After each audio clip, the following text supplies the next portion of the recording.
اعوذ باللہ من الشیطان الرجیم بسم اللہ الرحمن الرحیم۔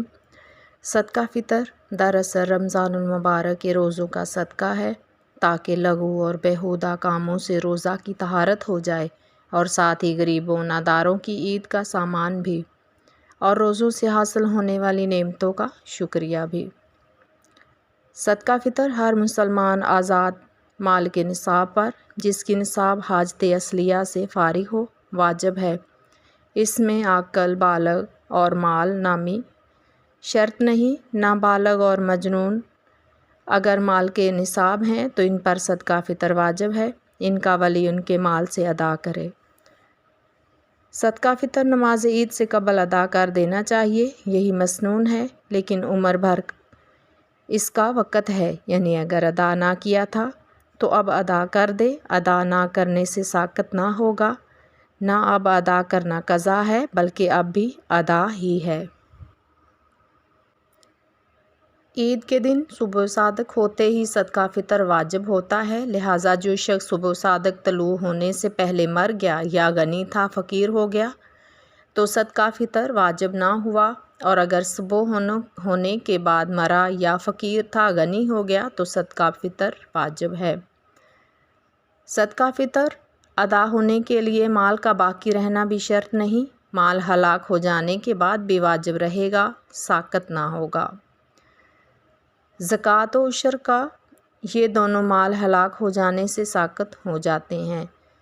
چھوٹے بچے کا باپ صاحب نصاب ہو تو اس پر بھی اپنی طرف سے اور اپنے چھوٹے بچے کی طرف سے واجب ہے، جبکہ بچہ خود صاحب نصاب نہ ہو، ورنہ اس کا صدقہ اسی کے مال سے ادا کیا جائے۔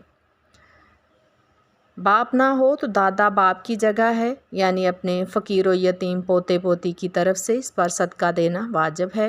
ہاں، ماں پر اپنے چھوٹے بچوں کی طرف سے صدقہ دینا واجب نہیں ہے۔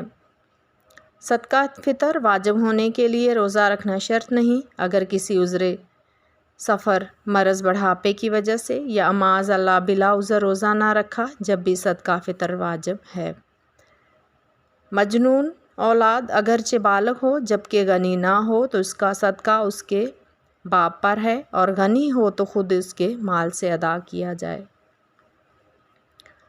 نابالغ لڑکی جو اس قابل ہے کہ شوہر کی خدمت کر سکے، اس کا نکاح کر دیا اور شوہر کے یہاں اسے بھیج بھی دیا تو کسی پر اس کی طرف سے صدقہ فطر واجب نہیں، نہ شوہر پر نہ باپ پر، اور اگر قابل خدمت نہیں یا شوہر کے یہاں اسے بھیجا نہیں تو بدستور باپ پر ہے۔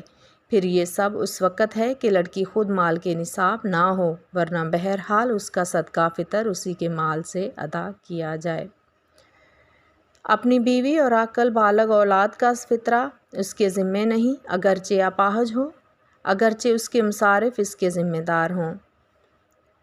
عورت یا بالغ اولاد کا فطرہ ان کی اجازت لیے بغیر ادا کر دیا تو ادا ہو گیا، بشرطے کہ اولاد اس کے عیال میں ہو، یعنی اس کا نفقہ، کھانا پینا، کپڑا وغیرہ اس کے ذمے ہو، ورنہ اولاد کی طرف سے بلا اذن ادا نہ ہوگا، عورت کا ہو جائے گا، اور عورت نے اگر شوہر کا فطرہ بغیر حکم ادا کر دیا تو ادا نہ ہوا۔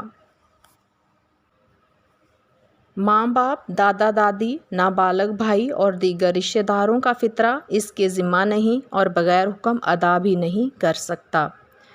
صدقہ فطر کی مقدار یہ ہے: گیہوں یا اس کا آٹا یا ستو نصف سا، کھجور یا منقے یا جو کا آٹا یا ستو 1 سا۔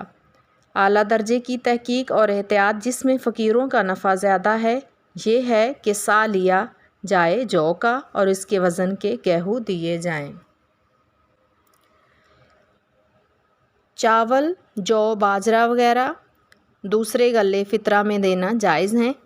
ان 4 چیزوں کے علاوہ اگر کسی دوسری چیز سے فطرہ ادا کرنا چاہے مثلاً چاول، جو، باجرہ یا کوئی اور غلہ یا کوئی اور چیز دینا چاہے تو قیمت کا لحاظ کرنا ہوگا، یعنی وہ چیز آدھے سا گیہوں یا 1 سا جو کی قیمت کی ہو، خواہ وزن میں وہ چیز مثلاً چاول نصف سا ہوں یا زیادہ یا کم، یعنی مثلاً نصف سا گندم کی قیمت میں جتنے چاول آئیں گے اتنے ہی دیے جائیں گے۔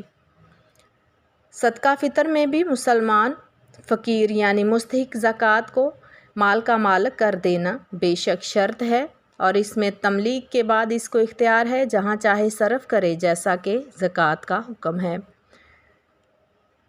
زکوٰۃ کی طرح صدقہ فطر کا مقدم کرنا یعنی پیشگی ادا کرنا جائز ہے، جبکہ وہ شخص موجود ہو جس کی طرف سے ادا کرنا ہے، اگرچہ رمضان سے پیشتر بلکہ سال 2 سال پیشتر۔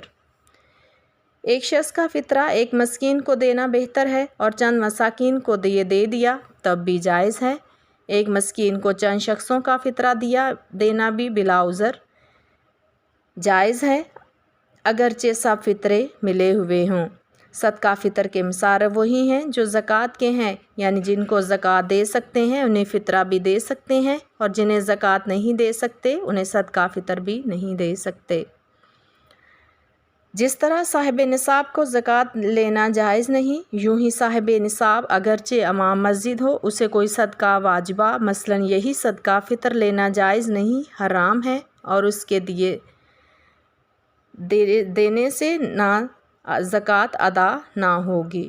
وما علینا الا البلاغ۔